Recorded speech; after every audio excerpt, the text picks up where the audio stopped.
नमस्कार, किसान समाचार में आपका स्वागत है। मैं हूं साइमा खान। सबसे पहले नजर हेडलाइंस पर।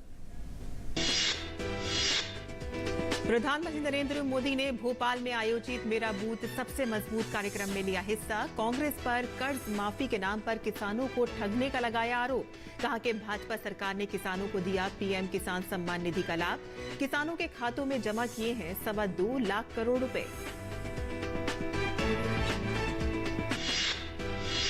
केंद्रीय मंत्री पुरुषोत्तम रुपाला ने पशुपालन और डेयरी विभाग की 9 वर्षों की गिनाई उपलब्धियां। कहा कि पशुधन के पूर्ण नियंत्रण के लिए प्रयास जारी। किसानों के लिए 27.65 लाख से अधिक नए किसान क्रेडिट कार्ड स्वीकृत। भारत दुनिया में अंडा उत्पादन में तीसरे और मांस उत्पादन में 8वें स्थान पर।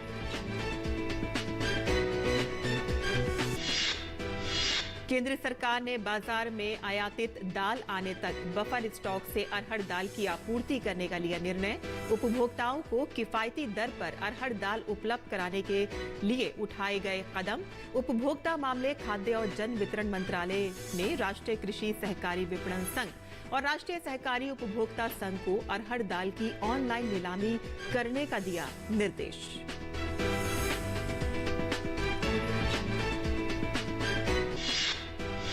देश के अधिकतर हिस्सों में मानसून बारिश का दौर जारी। गुजरात, पूर्वी राजस्थान, हिमाचल प्रदेश, उत्तराखंड, मध्य प्रदेश, छत्तीसगढ़, गोवा, महाराष्ट्र, कर्नाटक और केरल में भारी से बहुत भारी वर्षा की संभावना। असम में बाढ़ से 1,21,000 से अधिक लोग प्रभावित। 2,300 हेक्टेयर से अधिक फसल क्षेत्र बाढ़ की चपेट में।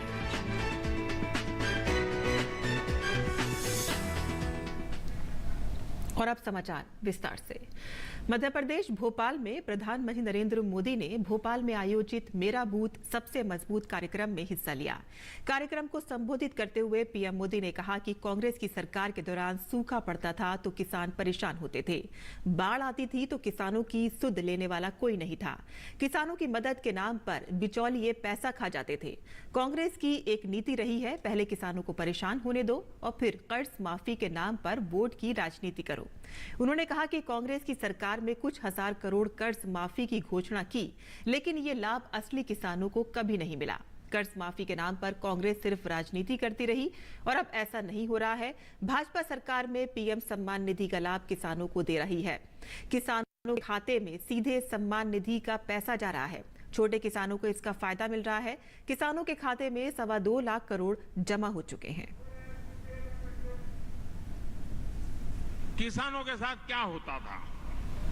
कांग्रेस की सरकारों के दौरान सूखा पड़ता था तो परेशानी किसान की होती थी, बाढ़ आती थी तो किसान की सूद लेने वाला कोई नहीं होता था, किसान के नाम पर मदद को बिचौलिए खा जाते थे।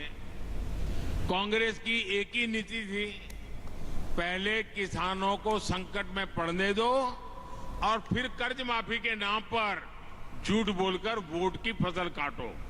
ये उनका तरीका रहता था। आपने 10 साल में कांग्रेस ने कुछ हजार करोड़ रुपए की कर्ज माफी का ऐलान किया, लेकिन असली किसानों ने को ये लाभ कभी पहुंचा ही नहीं। आप जाके देख लेना, इतनी सारी, कभी कभी तो 10 दिन में करेंगे, 100 दिन में करेंगे, कभी नहीं किया। क्योंकि ज्यादातर जो छोटे किसान होते हैं उनका तो बैंक में खाता भी नहीं होता है और वो तो साहूकार के पास से और लोगों से पैसे लेकर के अपनी बेचारे की गाड़ी चलाते हैं और इसलिए ये कर्ज माफी के नाम पर राजनीति करते थे, देते नहीं थे और छोटे किसान को तो नसीब ही नहीं होता था। लेकिन भाजपा सरकार आज पीएम किसान सम्मान निधि से सीधा पैसा किसान के बैंक खाते में भेज रही है। इससे छोटे से छोटा किसान भी लाभान्वित हो रहा है। अभी तक इसके तहत आपको आंकड़ा याद रखना चाहिए, 2.25 लाख करोड़ रुपए। कितने? 2.25 लाख करोड़ रुपए। कितने? 2.25 लाख करोड़ रुपए किसानों के खाते में जमा हो चुके हैं। केंद्र में मोदी सरकार के 9 साल पूरे होने पर केंद्रीय मत्स्य पालन, पशुपालन और डेयरी मंत्री पुरुषोत्तम रुपाला ने कहा कि पशुपालन और डेयरी विभाग ने प्रति पशु उत्पादकता में सुधार के लिए पिछले 9 वर्षों के दौरान अनेक महत्वपूर्ण पहल की हैं। भारत के पास पशुधन और मुर्गी पालन के विशाल संसाधन हैं, जो ग्रामीण जनता की सामाजिक आर्थिक स्थितियों को बेहतर बनाने में महत्वपूर्ण भूमिका निभाते हैं।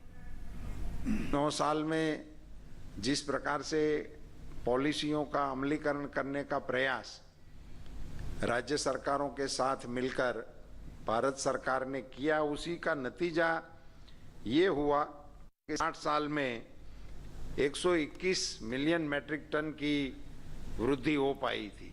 वो 9 साल में 83 मिलियन टन की वृद्धि करने में हम कामयाब रहे। पर कैपिटा कंजम्पशन था और अवेलेबिलिटी जो थी वो 303 ग्राम थी 14 तक, वो बढ़कर 444 ग्राम 2022 में हो गई। ये फिगर देखते आपको लगता है कि 45% का इजाफा इस 9 साल के अंदर करने में भारत सरकार कामयाब रही। केंद्रीय मंत्री ने प्रधानमंत्री द्वारा लिए गए निर्णयों की तारीफ करते हुए कहा कि पूरे देश के लिए मोबाइल वेटरनरी यूनिट और केंद्र सरकार के खर्चे से पूरे देश में पशुओं का टीकाकरण करना, ये दोनों बहुत ही महत्वपूर्ण निर्णय थे। 2 निर्णय ऐसे हैं, पूरे देश के पशुओं का वैक्सीनेशन भारत सरकार के खर्चे से कराना और पूरे देश को मोबाइल वेटरनरी यूनिट देना। इनके कारण देश के पशुपालन क्षेत्र में, देश के पशुपालकों के जीवन में एक बहुत बड़ा बदलाव लाने का ये प्रयास है। और ये मोबाइल वेटरनरी यूनिट और ये वैक्सीनेशन ड्राइव की वजह से कई चीजें वहाँ अपने को पशुपालकों के घर तक अब हम टेक्नोलॉजी को पहुंचा रहे हैं, उसके घर तक हम दवाई पहुंचा रहे हैं। और ये सुलभ होने से आर्टिफिशियल इंसेमिनेशन जैसे प्रोग्रामों को भी बहुत ही अच्छी तरह से हम लागू कर सकते हैं। भारतीय बाजार में आयातित अरहर के आने तक केंद्र सरकार पहले से मौजूद बफर स्टॉक की ऑनलाइन नीलामी करेगी। सरकार ने यह कदम देश में अरहर की बढ़ती कीमतों पर अंकुश लगाने के लिए किया है। बफर स्टॉक के अरहर दाल का वितरण पात्र मिल मालिकों के बीच ऑनलाइन नीलामी से किया जाएगा। बफर स्टॉक से अरहर बेचने को लेकर उपभोक्ता मामले, खाद्य एवं सार्वजनिक वितरण विभाग ने राष्ट्रीय कृषि सहकारी विपणन महासंघ और राष्ट्रीय सहकारी उपभोक्ता महासंघ को ऑनलाइन नीलामी के माध्यम से अरहर की बिक्री करने के निर्देश दिए हैं। ये बिक्री पात्र दाल मिल मालिकों को दाल की उपलब्धता बढ़ाने के लिए की जाएगी, जिससे कि इसकी उपलब्धता बढ़कर उपभोक्ताओं की अरहर दाल की बढ़ती कीमतों से राहत दिलाई जा सके। केंद्र सरकार के इस फैसले से उपभोक्ताओं को राहत मिलने की संभावना है। देश के कई इलाकों में बारिश के कारण सब्जियों की कीमतों में बढ़ोतरी देखी गई है। बिहार में भी सब्जियों के दाम में इजाफा देखने को मिला है। पटना में सब्जी विक्रेताओं का कहना है कि टमाटर की कीमत 100 रुपए प्रति किलो तक हो गई है। दरअसल जहां से टमाटर आ रहा है वहां बहुत बारिश हो रही है, जिस कारण फसल गल गई है। पहले बिहार के टमाटर बिक रहे थे जो कि सस्ते थे, पर अब खत्म हो गए हैं। अब टमाटर बेंगलुरु से आ रहे हैं।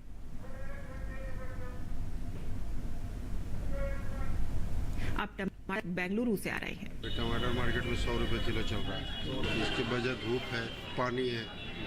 जहाँ से टमाटर आ रहा है वहाँ बहुत बारिश हुआ, इसलिए महंगा हो गया। फिलहाल 100 रुपए किलो बिक रहा है। 100 रुपए बिक रहा है। अचानक से भाव चढ़ गए। अचानक से देखिए, भाव बढ़ने का कारण, मेन कारण ये है कि पहले तो यहाँ पे ऑलरेडी लोकल टमाटर बिहार का ही था, जो इतना धूप के कारण मंडी मतलब पौधा सूख गया और टमाटर खत्म हो गया। इसलिए बंगलोर से टमाटर आ रहा है, वहाँ का भाड़ा ही 1.5-2 लाख रुपया है, तो ऑलरेडी टमाटर तो महंगा होना ही होगा।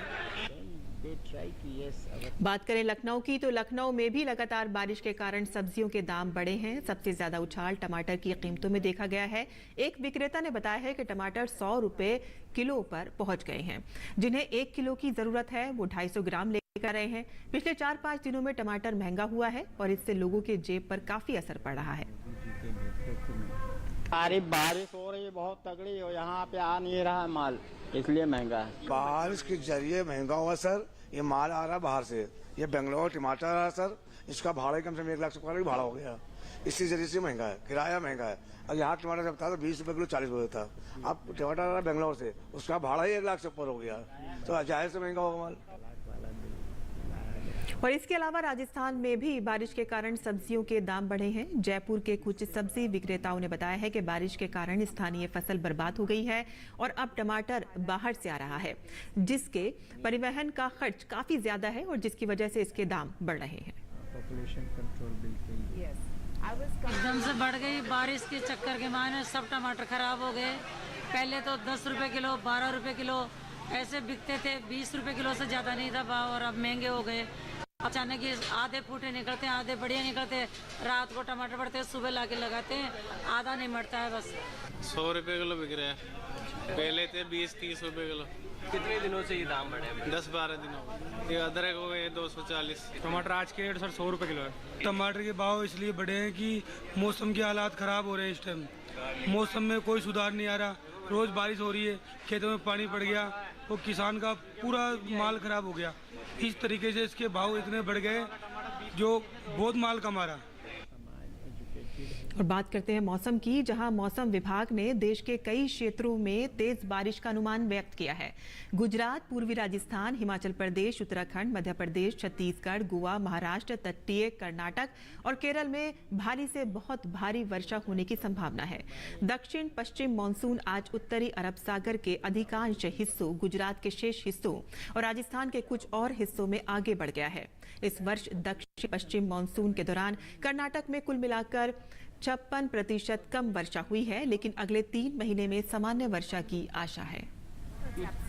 उनको समझ में आता है कि मुझको अपने बच्चों को, अपनी फैमिली को प्लान करना। तो वहीं मौसम विभाग ने मुंबई, ठाणे और कोंकण में बारिश बढ़ने की संभावना जताई है। और इससे पहले मौसम विभाग ने पालघर, रायगढ़, रत्नागिरी, नासिक, पुणे, सतारा जिले के लिए ऑरेंज अलर्ट और मुंबई, ठाणे, सिंधु दुर्ग, कोल्हापुर और अधिकांश विदर्भ जिलों के लिए येलो अलर्ट जारी किया गया था।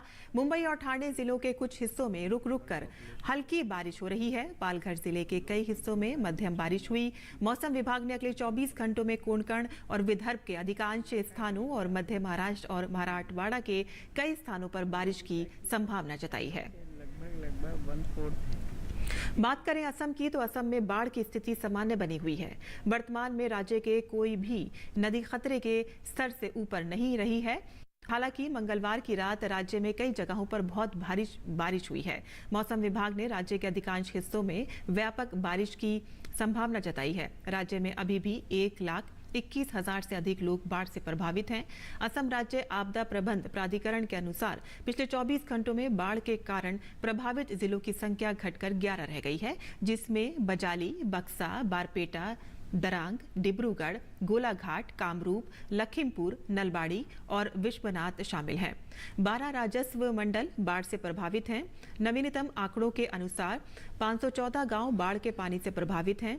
2300 हेक्टेयर से अधिक फसल क्षेत्र अभी भी बाढ़ से प्रभावित है। बाढ़ प्रभावित जिलों में 9 राहत शिविरों और 106 राहत वितरण केंद्रों के साथ कुल मिलाकर 115 राहत केंद्र काम कर रहे हैं। एनडीआरएफ, एसडीआरएफ के साथ साथ स्थानीय प्रशासन की टीमें भी लगातार निगरानी कर रही हैं। बाढ़ की स्थिति ताजा रिपोर्ट के मुताबिक बाढ़ पीड़ितों को स्वास्थ्य सुविधाएं मुहैया कराने के लिए कल 6 मेडिकल टीमें तैनात की गई हैं। पिछले 24 घंटों में बाढ़ संबंधित घटनाओं में एक व्यक्ति की मौत हो गई है, जिससे मरने वालों की संख्या 6 हो गई है।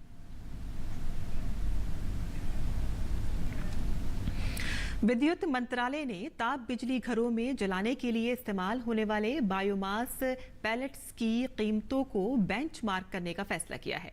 बायोमास पैलेट्स के लिए बाजार की बदलती स्थिति और ताप बिजली घरों, पैलेट निर्माताओं, किसानों और बैंकरों सहित संबंधित पक्षों के आग्रह को देखते हुए ये फैसला किया गया है। मंत्रालय ने कहा है कि बेंचमार्क कीमत में व्यवसाय की वहनीयता, बिजली शुल्क पर प्रभाव, दक्षता और बिजली कंपनियों द्वारा पैलेट की तेजी से खरीद को ध्यान में रखा जाएगा। केंद्रीय विद्युत प्राधिकरण के तहत सीमित बेंचमार्क कीमत तय करेगी, जो अगले वर्ष 1 जनवरी से लागू होगी। बायोमास नीति में ताप बिजली घरों में जलाने के लिए कोयले के साथ बायोमास का उपयोग करने पर बल दिया गया है। इस नीति के अनुसार अब तक देश के 47 ताप बिजली घरों में कोयले के साथ लगभग 1,80,000 टन बायोमास ईंधन का उपयोग किया गया है। और आगे बढ़ते हैं, जहां 12 विजय स्टार्टअप को अपने नवोन्मेषण को आगे बढ़ाने के लिए $5,000 तक की शुरुआती सीड फंडिंग प्राप्त हुई है। कृषि, एडटेक, महिलाओं की आजीविका, चक्रीय अर्थव्यवस्था और जैव विविधता में काम करने वाले 9 भारतीय राज्यों के 12 शीर्ष स्टार्टअप को यूथ को lab National Innovation Dialogue India के 5वें संस्करण में विजेता घोषित किया गया। अटल इनोवेशन मिशन के मिशन निदेशक डॉक्टर चिंतन वैष्णव ने घोषणा करते हुए कहा है कि सामाजिक स्टार्टअप सिर्फ व्यवसाय नहीं है, वे सामाजिक परिवर्तन के उत्प्रेरक हैं। में ये कंसेंसस बना के एट दी टॉप लेवल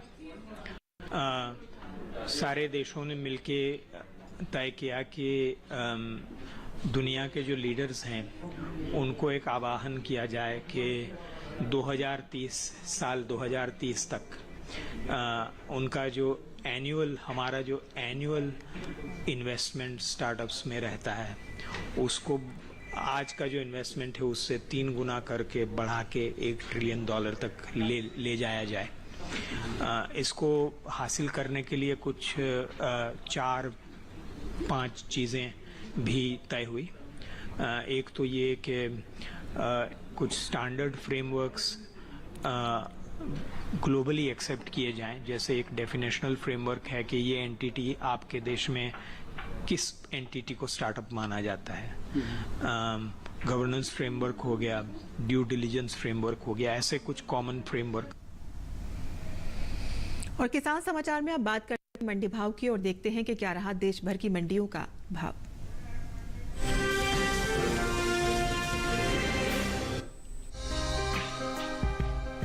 बेमौसम बारिश की वजह से टमाटर की फसल को नुकसान पहुंचा है, जिसकी वजह से इन दिनों टमाटर के भाव में बढ़त देखने को मिल रही है। एग्बाक नेट के मुताबिक मंगलवार को दिल्ली के अलावा उत्तर प्रदेश की झांसी, सिरसागंज और लखनऊ मंडी में टमाटर का भाव 4,000 रुपए प्रति क्विंटल के पार जा पहुंचा है। दूसरी मंडियों में टमाटर के भाव की बात करें तो एग्बाक नेट के राजस्थान की जयपुर मंडी में 26 जून को टमाटर का भाव रहा 2,300 रुपए। 27 जून को इसके भाव में 2,700 रुपए का भारी उछाल आया और भाव जा पहुंचा 5,000 रुपए प्रति क्विंटल पर। इसी तरह महाराष्ट्र की पुणे मंडी में इस दौरान टमाटर के सौदों में बढ़त के साथ कारोबार हुआ। यहाँ 26 जून को टमाटर का भाव रहा 3,000 रुपए। 27 जून को इसके सौदे 500 रुपए चढ़कर 3,500 रुपए पर हुए। वहीं उत्तर प्रदेश की मंडियों में टमाटर के भाव की बात करें तो यहाँ लखनऊ मंडी में 26 जून को टमाटर का भाव रहा 2,800 रुपए। 27 जून को इसके सौदों में 1,400 रुपए की तेजी आई और भाव हो गया 4,200 रुपए। हरियाणा की गोहाना मंडी में 26 जून को टमाटर का भाव था 5,000 रुपए। 27 जून को इसके भाव में 1,000 रुपए की गिरावट आई और भाव जा पहुंचा 4,000 रुपए प्रति क्विंटल पर। हालांकि पंजाब की जालंधर सिटी मंडी में बीते 2 दिनों के दौरान टमाटर के भाव स्थिर रहे। यहाँ 26 और 27 जून को टमाटर 1,100 रुपए पर बिका। टमाटर की पैदावार की करें तो इस साल टमाटर की पैदावार में कमी देखने को मिल सकती है। कृषि मंत्रालय के बागवानी फसलों के लिए हाल ही में जारी पहले अग्रिम अनुमान के मुताबिक साल 2022-23 के दौरान कुल टमाटर की पैदावार 20.62 मिलियन टन होने का अनुमान जताया गया है, जबकि पिछले साल की समान अवधि के दौरान टमाटर की पैदावार 20.69 मिलियन टन रही थी।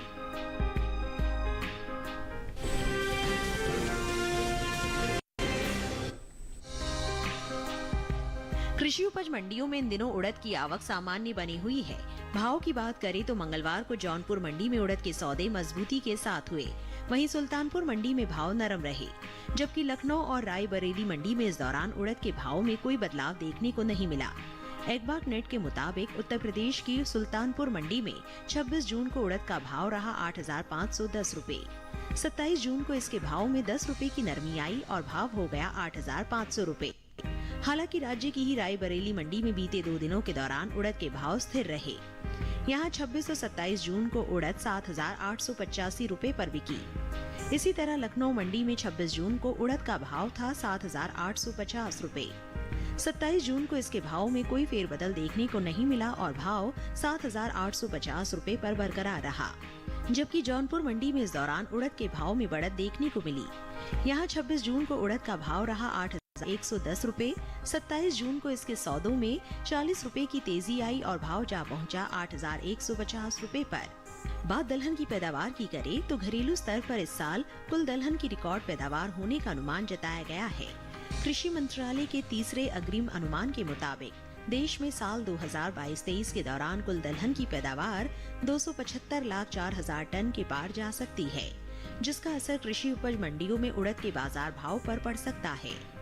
बता दें कि भारत से होने वाले के निर्यात में इस साल खासी बढ़ोतरी देखने को मिली है। एपिडा के मुताबिक साल 2023-24 के लिए अप्रैल महीने के दौरान कुल दलहन का निर्यात 88,000 टन के पार पहुंच गया है, जबकि साल 2022-23 में अप्रैल महीने के दौरान दलहन का कुल निर्यात 44,332 टन का हुआ था। यानी इस साल कुल दलहन के निर्यात में अब तक 43,923 टन की बढ़ोतरी दर्ज की गई है।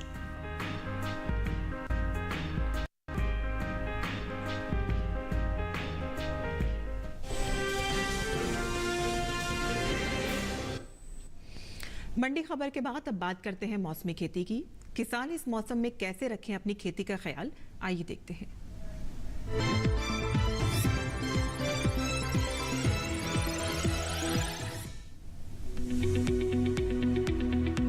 उत्तर प्रदेश के पश्चिमी मैदानी और तराई इलाकों में देर से तैयार होने वाली धान की किस्मों की नर्सरी लगाएं।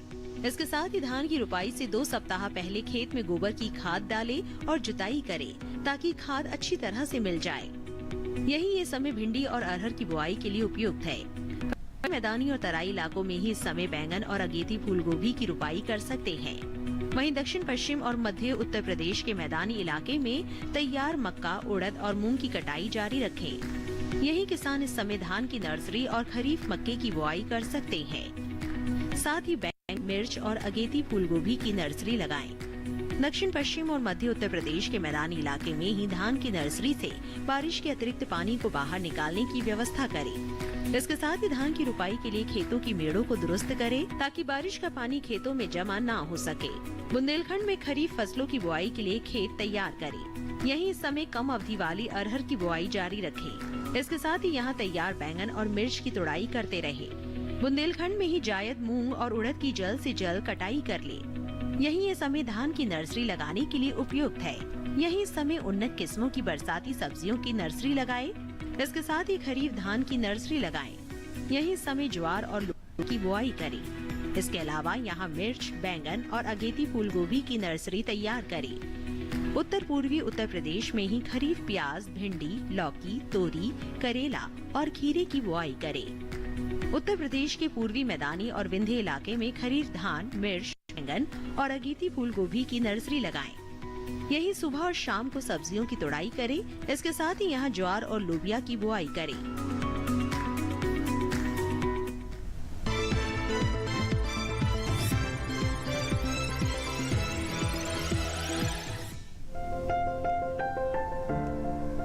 लौकी को गर्मी और बरसात दोनों में बोया जा सकता है। बुआई से पहले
खेती किसानी से जुड़ी खबरों के बाद आइए अब नजर डालते हैं खास खबरों में। खास खबर जम्मू कश्मीर के उपराज्यपाल मनोज सिन्हा ने 1 जुलाई से शुरू होने वाली अमरनाथ यात्रा से पहले बालटाल और चंदनबाड़ी में 100 बिस्तरों वाले DRDO अस्पताल का वर्चुअल उद्घाटन किया और तैयारियों का जायजा लिया और कहा कि हमने तय किया है कि पिछले साल से ये यात्रा अच्छी हो। बालटाल और चंदनबाड़ी में अस्पताल बन जाना अपने आप में एक बड़ी उपलब्धि है। वहीं पिछले वर्ष सामान्य रूप से सुविधाओं को लेकर शिकायत नहीं आई थी। कर्नाटक में आय से अधिक संपत्ति के मामले में लोकायुक्त SP के नेतृत्व में 10 अलग-अलग जगह छापेमारी की जा रही है। छापेमारी के दौरान KR पुरा के तहसीलदार अजीत राय के आवास से बड़ी संख्या में अवैध संपत्ति और नकदी बरामद की गई है।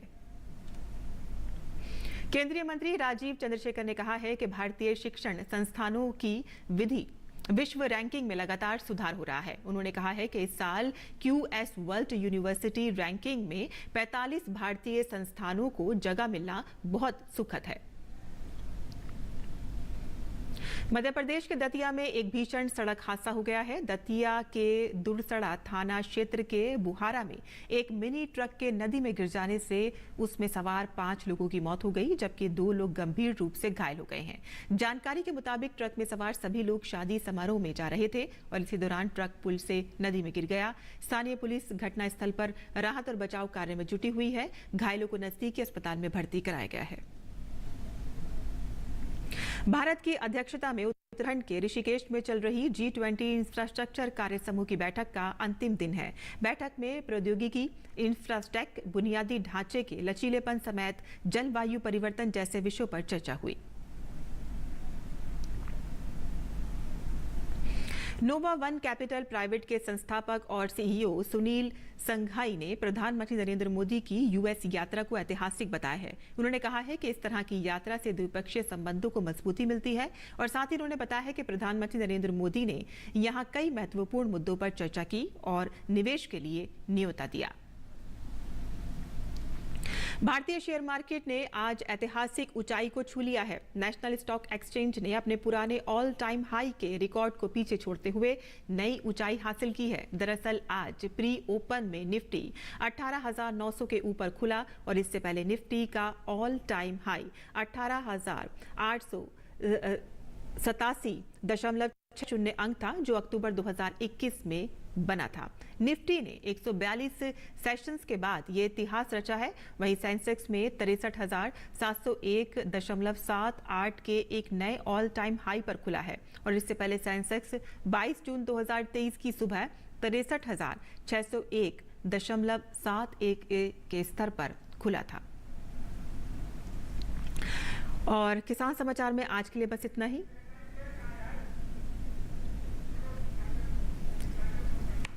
किसान समाचार में आज के लिए बस इतना ही। अनुमति दें। नमस्कार।